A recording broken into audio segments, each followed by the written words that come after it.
One of the biggest benefits of living in a city is having most of everything you need within a close proximity from your home. The ability to go outside and walk or cycle to a nearby shop on lively and livable streets. But some people don't like to live in dense areas and prefer the suburbs. However, this should not have to come at the cost of something as basic as convenience and walkability. American suburbs are infamous for being car-dependent, monotonous, and isolating. Everywhere you go, there's nothing but fast food chains, big box stores, and shopping centers with giant parking lots. When you want to do anything, you have to drive there. There are many reasons for this, which I have covered on this channel, but one big factor is the lack of corner stores and small neighborhood businesses.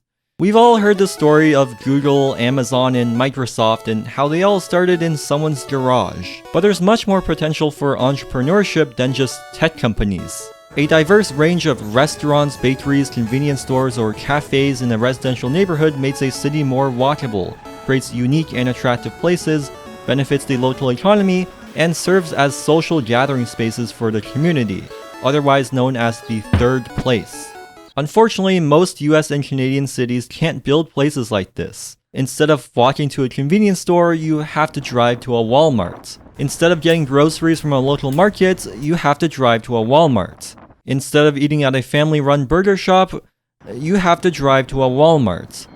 With a McDonald's inside. Why is this? How do we get here? And what do we do about it? I'm tired of looking at the same buildings. American life becomes so monotonous, so fast. The fact that you have to be ready to walk like 5 miles to get a soda or be ready to shell out $30 for a round-trip Uber ride to the nearest 7-Eleven, it's a crime. It's a fucking crime. Here's an old suburb in Toronto called Riverdale, and unlike modern suburbs, you'll find lots of small cafes and restaurants scattered throughout the neighborhood. On major streets, you'll see even more businesses, but with housing on top of it. Of course, there are many chain stores here as well, but generally people have a lot of choices and small companies are able to compete with them. When a city allows people to start up their own shops and services, different neighborhoods can form its own unique character and identity, thus creating a unique sense of place.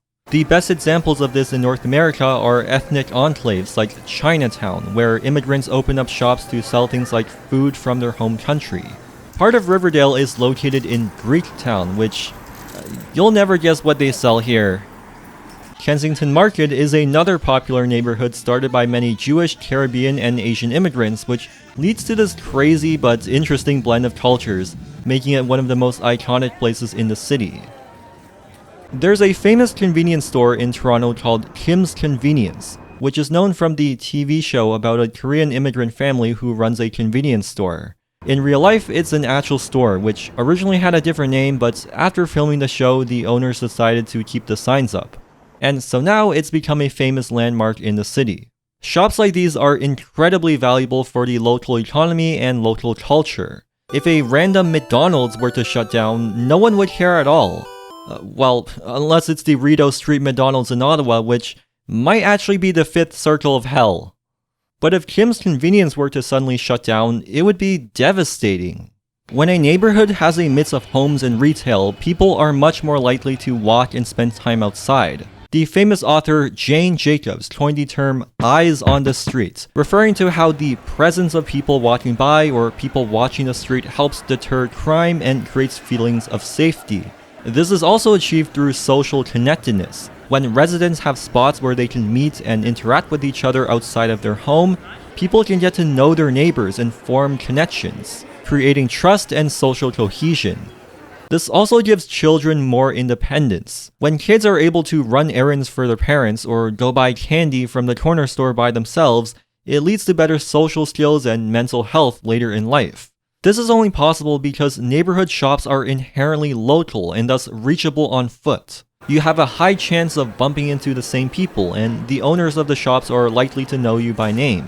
But if you have to drive all the way to a franchise restaurant on a busy commercial strip, you're unlikely to meet familiar faces. And these environments are likely designed for cars, making them too dangerous for anyone to walk. These unique, convenient, and walkable neighborhoods are impossible to build today, and one of the biggest reasons is our zoning laws. Zoning laws determine what kinds of buildings can be built and where they can be built. As a concept, it's very important, and they exist all over the world in some shape or form. The problem is, North American cities take them to the extreme. Here, every type of building has to be fully separated from one another. This area is zoned exclusively for single-family homes, and this area is zoned exclusively for commercial. This effectively bans things like corner stores because you can't build a cafe in your neighborhood if cafes are illegal. We also have what's called parking minimums, where every building has to provide 1 million parking spaces whether or not they actually need them. This directly affects small businesses because it's the business that has to pay for all these parking spaces, and often that's just too expensive. But having all this excessive parking everywhere means there's less space for businesses themselves. Kinship Cafe, a beloved local coffee shop in Kansas City, was threatened to be demolished and turned into a parking lot, all because a nearby condo development didn't have quote-unquote enough parking spaces. When everything has to be fully separated from one another and when every building is surrounded by these giant parking lots, it's incredibly hard to walk anywhere, meaning you have to drive in order to do anything. But when you're in a car, it becomes less convenient to drive to various smaller shops, and so people prefer to drive to a big power center or shopping mall. And this contributes to food deserts across many American cities, as local grocery stores are now illegal to build, and get replaced by these big supermarkets that can only be accessed by driving. This also means that many small towns and cities are economically dependent on one or a few corporations, making them very fragile. If these companies decide to move away, it leaves a gaping financial wound that bleeds the city dry. Thankfully, many North American cities have begun to realize how stupid our zoning laws are, which is why we started allowing shops and homes to both occupy the same land instead of being completely separated from one another. These are called mixed-use developments, or what the rest of the world calls common sense. Having a mix of uses on a street brings people out at various times of the day, which allows shops to be patronized throughout the day by a variety of customers, like that office worker who goes out to eat for his lunch break, those students who are walking home from school, that group of friends who are having a picnic at the park. When a street has a mix of homes, jobs, schools, parks, and attractions, it spreads a variety of people throughout different times of the day, which in turn supports a diverse range of shops and services. But when a street only consists of homes or only contains offices without a diverse range of other uses, people will only appear at specific times of the day.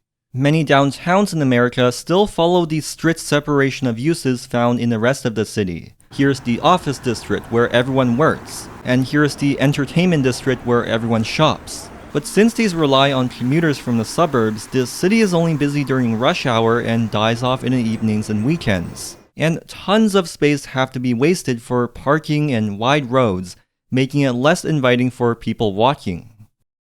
Now, cities might build a bunch of new mixed-use developments, but you might notice that the only businesses that occupy these are dental clinics, real estate offices, and pharmacies. What about the grocery stores and restaurants? Well, Jane Jacobs argues that cities need a mix of old and new buildings. Newer buildings have a high capital cost, and so developers charge higher rents to pay it off. This means new buildings are suitable for large companies. Older buildings, on the other hand, are cheaper, and so these are more likely to have small mom-and-pop shops owned by locals. So having a mix of old and new buildings on a street generates a mix of small and large businesses. This creates a life cycle where the old buildings get replaced by new ones, and the new buildings eventually become the old buildings of the future. This is a process called filtering, where buildings become cheaper over time and are passed down to different income groups. But of course, it's not just the buildings themselves. As demand to live in the city increases, so does the land value.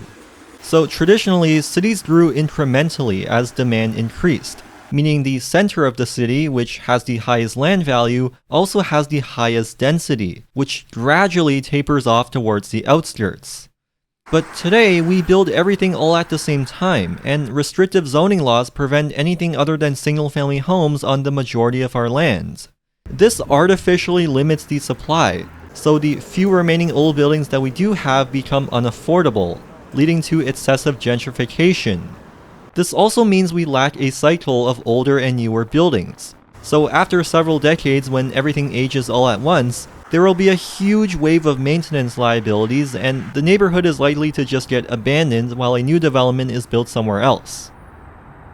But gentrification is not necessarily a bad thing. Cities need newer buildings or else they will fail. For example, some cities still have an old historic main street, but because of decades of suburbanization or an obsession with preserving the historic character, they either slowly rot away or get turned into a quirky tourist attraction for suburbanites. Now, you don't have to destroy old architecture in order to modernize your city. Here in Toronto, many old buildings are integrated with new condo developments while preserving the traditional architecture. Ultimately, cities should be focusing on improving and expanding the walkable, productive places they already have, prioritizing the needs of the people who live there and not people who drive from somewhere else. The COVID pandemic really showed how unsustainable it is to turn your city into a monoculture of offices instead of treating them like actual neighborhoods where people live, work, and shop. Many downtowns simply didn't have enough people living in them to replace all the people working from home, and so many cities had to make efforts to stimulate the economy and help businesses recover. Many cities have done this by replacing on-street parking with bike lanes, outdoor seating, and dining patios. These are called parklets. You can also turn parking lots and streets into spaces for public markets and street food, which are already very common in Europe and Asia. But some business owners hate this with a passion. They think that reducing parking and traffic lanes will completely ruin their business. When bike lanes were proposed on this giant road in Toronto, several businesses complained that reducing lanes will be a disaster and will have a serious impact on small businesses. One business owner in San Francisco went on a 30-day hunger strike to protest a new bike lane on his streets. But what always ends up happening is that the new bike lane or parklets attract new customers and improves businesses. And those business owners either stay in denial or realize, it actually wasn't that bad. Several studies from Toronto found that when street parking was replaced with a protected bike lane, sales increased, and the customers who walk, cycle, and take transit actually spend more money on average than the customers who drive. Another report showed that outdoor patios led to higher sales, new customers, and saved some businesses from having to close. But Montreal has gone further and started fully pedestrianizing several of their major commercial streets during the summer. But oh no, surely all these businesses are gonna fail because there's nowhere to park. Of course, in a mixed-use walkable neighborhood, the number of customers who can arrive on foot, bike, and transit vastly outnumbers the people who can drive. And when you're walking or cycling past the store, you're much more likely to stop and purchase something impulsively compared to someone driving by at 50 kilometers an hour. So it's better for businesses to reduce car traffic and make the street more inviting to people outside a car. Cars don't shop, people do.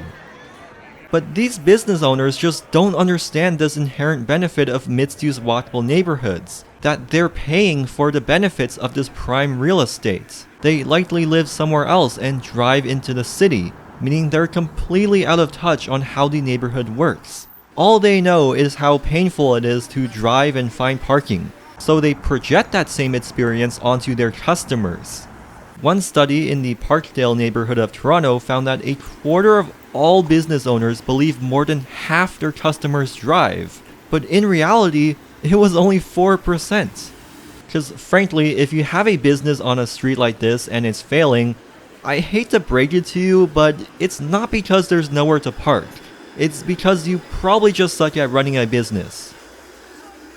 So some American and Canadian cities are moving in the right direction, but they need to fix their zoning laws and start building more diverse neighborhoods, just like how they used to a century ago.